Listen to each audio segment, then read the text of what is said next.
7 বছর ধরে ঝুলে থাকা তারাপুর উকিল বাজারের কাজ অবশেষে শেষ করার জন্য চরম পদক্ষেপ নিলেন শিলচর পুর নিগমের কমিশনার সৃষ্টি সিং। ঠিকাদারকে আগামী 6 মাসের মধ্যে সম্পূর্ণ কাজ শেষ করে হস্তান্তরের নির্দেশ দিয়েছেন কমিশনার সৃষ্টি সিং। সময় মতো কাজ শেষ না হলে ঠিকাদারের বিরুদ্ধে কড়া প্রশাসনিক ব্যবস্থা নেওয়া হবে। हमने नवंबर सेकेंड वीक में एक मीटिंग की थी उकील बाज़ार का रिव्यू करने के लिए, जिसमें एक्स वार्ड कमिश्नर और मार्केट के जितने भी शेड ओनर्स हैं और साथ साथ कॉन्ट्रैक्टर प्रेजेंट था in presence of municipal staff and market staff.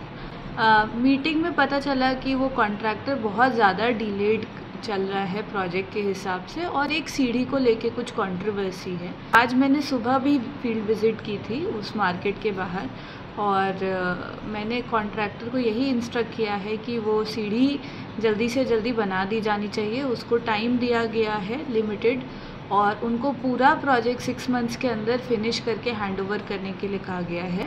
At the same time contractor को बोला गया है कि इस बार अगर वो फेल होते हैं तो उनके ऊपर बहुत स्ट्रिक्ट कार्यवाही और FIR भी किया जाएगा, बिकॉज़ ये चीटिंग का ऑफेंस हो चुका है। लगातार जो स्टॉल ओनर्स हैं उनके साथ बदसलूकी और उनको बहुत नुकसान पहुंचाया जा रहा है और जो भी कमिटमेंट अंडर द अग्रीमेंट किए गए थे वो फॉलो नहीं हुए हैं। एंड इन केस काम अगर समय पे होता नहीं दिखता है तो we will take criminal action against the contractor. Project का एस्टिमेट रिकॉर्ड्स में है और प्रोजेक्ट हमारा ख़त्म होना था 1.5 साल के तकरीबन पहले, लेकिन for various reasons project delayed चलता रहा।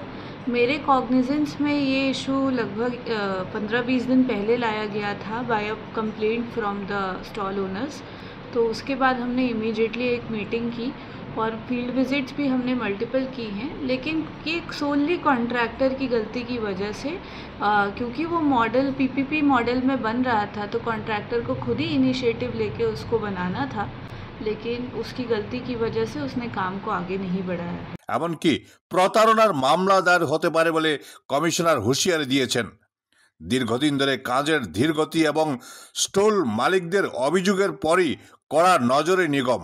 মার্কেটে মানে এটা তো মিউনিসিপালিটি স্টল আসিল আগেতে, তারপরে মিউনিসিপালিটি একটা এগ্রিমেন্ট করছে স্টল হোল্ডারের লগে। I am one of them stall holder. তা আমাদের সঙ্গে একটা এগ্রিমেন্ট হয় 1 বছরে কাজ কমপ্লিট হবে। প্রমোটার দিয়ে দেয় হোম কনস্ট্রাকশন, PPP মডেলে কনস্ট্রাকশন হবে। ওর 25% মিউনিসিপালিটি আর 75% প্রমোটারে ওন করলে বিল্ডিংটা বানাবে। তারপরে কি একটা কারণে জানি না কাজটা একটু স্লো হয়ে গেছে। স্লো হওয়ার পরে বাজার কমিটি মিউনিসিপালিটিকে অ্যাপিল করেছে, কারণ বাজার কমিটি বছরে দোকান নাই, টেইটলা চেঞ্জ করতে হয়, রেন্ট দিতে হয়। এটার পরিপ্রেক্ষিতে একটা মিউনিসিপালিটি এক্সিকিউটিভ অফিসারকে একটা পিটিশন দেওয়ার পর এক্সিকিউটিভ অফিসার একটা মিটিং ডেকেছেন। মিটিং ডেকে উইথ প্রমোটার মিটিং নেমে আমাদেরকে প্রমোটারকে টাইম দিয়েছেন দোকান কমপ্লিট করে বিল্ডিং কমপ্লিট করার জন্য। শিলান্যাস হয়েছিল 2018। এখানে তো 5টা স্টোর হওয়ার কথা, দোকান আছে 38টা।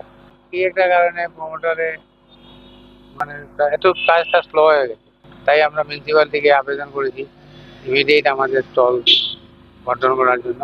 তারপর মিউনিসিপালিটি একটা মিটিং করলো, মিটিংয়ে এই হয়েছে 3 মাসের টাইম